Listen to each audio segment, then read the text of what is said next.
নমস্কার বন্ধুরা, আজকের মহাবিশ্বের বার্তা তোমার জন্য। এই মুহূর্তেই একটু থামো। এই সময়েই কেউ খুব গভীরভাবে তোমাকে মনে করছে। এটা শুধু আর একটা ভিডিও নয়, এটা একটি কণ্ঠ। সেই কণ্ঠ যার আড়ালে এমন কিছু ঘটছে যা তোমার পুরোপুরি মন এখন বুঝে উঠতে পারছে না। কারণ এটা কোনো সাধারণ ঘটনা নয়, এটা কোনো কাকতালীয় বিষয় নয়, আর এটা এমন কোনো গল্প নয় যা শুধু শোনার জন্য বলা হচ্ছে। এটা একটি জীবিত প্রক্রিয়া, আর তুমি নিজেই এর কেন্দ্রবিন্দুতে দাঁড়িয়ে আছো। আর যদি তুমি সত্যি মন থেকে শুনছো, তবে তোমার ভেতরে কোথাও হালকা একটা কম্পন সৃষ্টি হবে। তুমি অনুভব করবে যেন কোনো সত্য আস্তে আস্তে তোমার উপরে ভেসে আসছে। কারণ এই সময় কোথাও বন্ধ দরজার আড়ালে এমন এক জায়গা যেখানে আলো পুরোপুরি পৌঁছাতে পারে না আর শব্দ বাইরে আসে না, সেখানে একটি জরুরি বৈঠক চলছে। এমন এক বৈঠক সভা যেখানে সাধারণত যারা কখনো একসঙ্গে বসে না, আজ বাধ্য হয়েছে একই টেবিলে বৈঠক করতে। আর আশ্চর্যের বিষয় হলো, সেই ঘরে কোনো দেশের রাজনীতি, কোনো কোম্পানির কোনো মালিক বা কোনো কাজের কথা কিন্তু সেখানে হচ্ছে না, বা টাকা নিয়ে আলোচনা হচ্ছে না।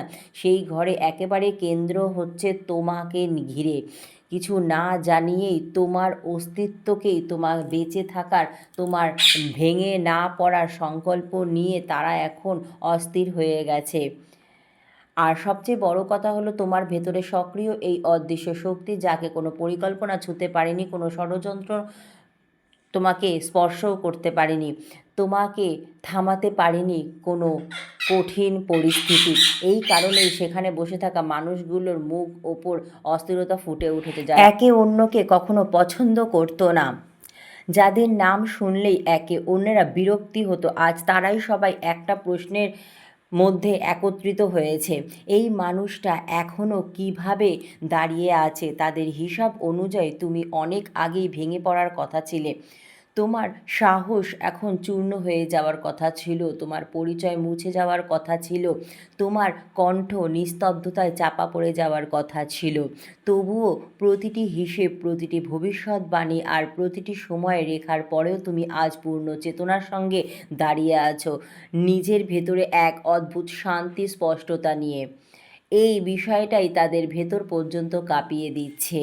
কারণ এখন পরিষ্কার হয়ে গেছে, এটা আর শুধু মানবীয় কৌশল এর লড়াই নয়, এটা সেই স্তরে পৌঁছে গেছে যেখানে অদৃশ্য শক্তিগুলো হস্তক্ষেপ করে। সত্যতা হলো, তোমাকে কাকতালীয়ভাবে বাঁচানো হয়নি, ভুল অবস্থা ছেড়ে দেওয়া হয়নি। তোমার দাঁড়িয়ে থাকা অনেক আগেই নির্ধারিত ছিল। সেই সময় যখন তুমি নিজেও জানো না যে তুমি কত বড় এক কষ্ট, ভেতরের এক যন্ত্রণা পেরিয়ে সামনে এগিয়ে গেছো। যখন তারা তোমাকে ভাঙার চেষ্টা করেছিল, তখন তারা সেই পুরনো চেনা পথগুলোই বেছে নিয়েছিল: ভয়, একাকিত্ব, বদনাম, অনিরাপত্তা আর ভবিষ্যতের আশঙ্কা। এগুলোই সেই পথ যেগুলো একজন সাধারণ মানুষকে ভেঙে ফেলতেই যথেষ্ট। কিন্তু তারা বুঝতে পারেনি যে মুহূর্তে তুমি কোনো সহায়তা ছাড়াই দাঁড়িয়ে থাকা সিদ্ধান্ত নিয়েছিলে, সেই মুহূর্তেই তুমি আর সাধারণ ছিলে না। ঠিক তখনই তুমি সেই অদৃশ্য চুক্তিগুলিতে স্বাক্ষর করে ফেলেছিলে, যা আত্মাকে ভিড়ের থেকে আলাদা করে দেয়। তারা তোমার মনকে নিশানা করেছিল এই ভেবে যে ভয়ই সবচেয়ে তীক্ষ্ণ ধারালো অস্ত্র। কিন্তু তারা ভুলে গিয়েছিল, ভয় কেবল তাকেই আঘাত করতে পারে যার হারানোর মতো কিছু বাকি থাকে। আর তুমি তো আগেই সেই স্তরে পৌঁছে গেছো যেখানে হারানোর মতো আর কিছুই অবশিষ্ট ছিল না। তাই ভয় তোমাকে ছুঁয়েও সেভাবে হারাতে পারেনি। তারা তোমাকে একা করে দেওয়ার চেষ্টা করেছিল, এই বিশ্বাসে যে একাকিত্ব মানুষকে দুর্বল করে দেয়। কিন্তু তারা জানতো না, সেই একাকিত্বের মধ্যেই মহাবিশ্ব তোমাকে সরাসরি নির্বাচন করে ফেলবে, তোমার সঙ্গে শব্দ ছাড়াই, কোনো অভিযোগ ছাড়াই, শুধু কম্পনের স্তরে, কোনো প্রশ্ন ছাড়াই, আর উত্তর আপনা আপনি নেমে আসবে মহাবিশ্বের সঙ্গে। এই শব্দ ছাড়াই কথোপকথন তোমার জীবনে এক অলৌকিক শক্তির সঞ্চার করেছে। তোমার ভাবমূর্তির ওপর তারা আক্রমণ করেছিল, সমাজের সামনে তোমাকে ভুল, সন্দেহজনক আর সমস্যার রূপে তুলে ধরেছিল। কারণ তারা জানতো, পরিচয়ে ভেঙে গেলে মানুষ ভেতর থেকে ভেঙে পড়ে। কিন্তু তারা জানতো না, তোমার পরিচয় যখন কোনো সামাজিক শিলমোহরের ওপর নির্ভর করে না, তা তখন দাঁড়িয়েছিল সেই নীরব বোঝাপড়ার ওপর, যা কেবল আত্মা আর মহাবিশ্বের মধ্যে ঘটে। তাই তাদের অভিযোগ আর তাদের শব্দমার এই উপস্থিতি হতে পারেনি। এখন সেই গোপন বৈঠকখানায় মানুষেরা বারবার তাদের পরিসংখ্যান যাচাই করছে, নিজেদের ভবিষ্যৎবাণী বারবার মিলিয়ে দেখছে এবং প্রতিবারই একই অস্বস্তিতে তারা একটা সিদ্ধান্তে পৌঁছাচ্ছে। তোমার এখানে থাকার কথা ছিল না, তোমার মানসিকভাবে ভেঙে পড়ার কথা ছিল, কিন্তু সম্পূর্ণ বিপরীতভাবে তুমি আগের চেয়েও আরও শক্তিশালী, শান্ত, আরও স্থির, আরও স্পষ্ট হয়ে উঠেছ। আর এই স্পষ্টতাই তাদের সবচেয়ে বেশি অস্থির করে তুলছে, কারণ একটি স্পষ্ট মনকে নিয়ন্ত্রণ করা যায় না। তারা বোঝার চেষ্টা করছে তোমার ভেতরে কোন শক্তিটি সক্রিয় হয়ে উঠেছে, যা প্রতিটি নেতিবাচক শক্তিকে তার উৎসে ফিরিয়ে দিচ্ছে, যা প্রতিটি ষড়যন্ত্রকে নিঃশব্দে নিষ্ক্রিয় করে দেয় এবং যা প্রতিটি আক্রমণকে কোনো প্রতিক্রিয়া ছাড়াই শূন্যে মিলিয়ে দেয়। কখনো তারা একে মনোবিজ্ঞান বলে, কখনো কাকতালীয় ঘটনা, কখনো সহনশীলতা, কিন্তু মনে মনে তারা জানে এর থেকেও অনেক গভীর সত্য বলতে, যেদিন রাতে তুমি শেষবার নিজের কাছে প্রশ্ন করেছিলে, এখন আমি এখান থেকে কিভাবে বাঁচব, ঠিক সেই রাতেই তোমার আত্মা ফেরার সীমা অতিক্রম করে ফেলেছিল। সেই রাতেই তোমার জীবনের সঙ্গে আপোষ করা মেনে নেওনি। তুমি সিদ্ধান্ত নিয়েছো, তুমি নিজেকে বেছে নিয়েছো, তোমার আত্মসম্মানকে বেছে নিয়েছো, শান্তিকে বেছে নিয়েছো, তার সঙ্গে প্রবাহিত হয়ে যাওয়ার সিদ্ধান্ত নিয়েছিলে। আর ঠিক সেই মুহূর্তেই ব্রহ্মাণ্ড তোমাকে নিজের প্রত্যক্ষ তত্ত্বাবধানে নিয়ে নিয়েছিল, কারণ যে আত্মা নিয়ন্ত্রণ ছেড়ে দিতে পারে সেই আত্মাই প্রকৃত অর্থে সুরক্ষিত থাকে। এখনই গল্প আর শুধু তাদের পরিকল্পনার ব্যর্থর গল্প নয়, এটি একটি নীরব বিজয়ের গল্প হয়ে উঠেছে, এমন এক বিজয় জানা সংবাদপত্রে ছাপা হয় না, মঞ্চ থেকে ঘোষণা করা হয়। এই বিজয় ঘটে ভেতরে, গভীর, স্থায়ী এবং শান্তভাবে। আর এই শান্তি এখন তোমার সবচেয়ে বড় ঢাল হয়ে উঠেছে। তোমার চোখে এখন আর কোনো প্রতিক্রিয়া নেই, সেখানে আছে শুধু বোঝাপড়া। আর এই বোঝাপড়াই তাদের জন্য সবচেয়ে ভয়ঙ্কর, যারা ছলনা ও প্রতারণার মধ্যে বেঁচে থাকে। এই নীরব বিজয়ের পর আরেকটি স্তর ধীরে ধীরে প্রকাশ পেতে শুরু করে, এমন একটি স্তর যাকে শব্দে ধরা সহজ নয়, কিন্তু যাকে তুমি ভেতরে সম্পূর্ণ স্পষ্টতার সঙ্গে অনুভব করতে পারো। এটি সেই অবস্থা যেখানে মানুষ নিজেকে প্রমাণ করবার প্রয়োজন থেকে মুক্ত হয়ে যায়, যেখানে কাউকে সঠিক প্রমাণ করা, কাউকে ভুল প্রমাণ করা বা কারো সামনে নিজের সত্য তুলে ধরার বাধ্যতামূলক কোনো কারণ নেই, কারণ এখন সত্য কথা হলে না, শুধু সত্য উপস্থিতি থেকেই আসে। আর এই উপস্থিতি সবচেয়ে গভীর ঘোষণা হয়ে ওঠে। সেই বন্ধ ঘরে বসে থাকা মানুষেরা এখন বুঝতে শুরু করেছে যে এখন তোমাকে থামানোর জন্য কোনো কাজ করা তাদের পক্ষে সম্ভব হবে না। যাই করবে সেটাই শেষ পর্যন্ত তাদের বিরুদ্ধেই চলে যাবে, কারণ যে মানুষ ভেতরে স্থিরতা অর্জন করে ফেলেছে তাকে বাইরে থেকে আর অস্থিরতা দিয়ে নাড়ানো যাবে না। তারা দেখেছে তোমার কথা কমে গেছে, কিন্তু তোমার শক্তি আরও স্পষ্ট, পবিত্র হয়েছে। তোমার পদক্ষেপ শান্ত, তোমার পথ একদম স্পষ্ট।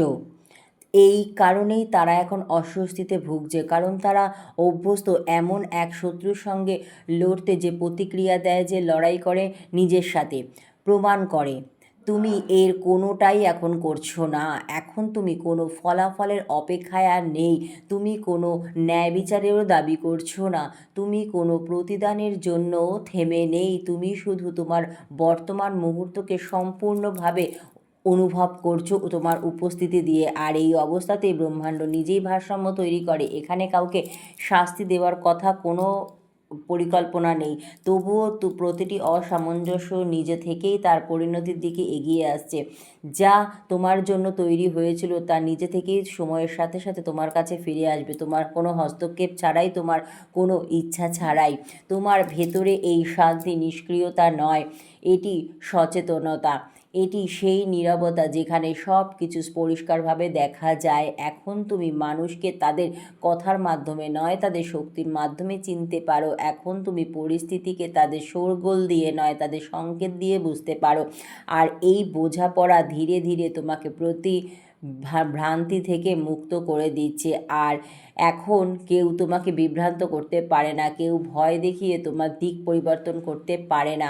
ধীরে ধীরে এটাও স্পষ্ট হয়ে উঠেছে যে যারা তোমাকে দুর্বল ভেবেছিল তারা নিজেরাই তাদের ভেতরে এক গভীর শূন্যতার সঙ্গে লড়াই করছে। বাইরে থেকে তাদের কণ্ঠস্বর উঁচু হতে পারে, কিন্তু ভেতরে ভেতরে তারা ভয়ে টলমল করছে, কারণ মিথ্যাকে টিকিয়ে রাখতে নিরন্তর চেষ্টা লাগে, কিন্তু সত্যকে শুধু থাকাই যথেষ্ট।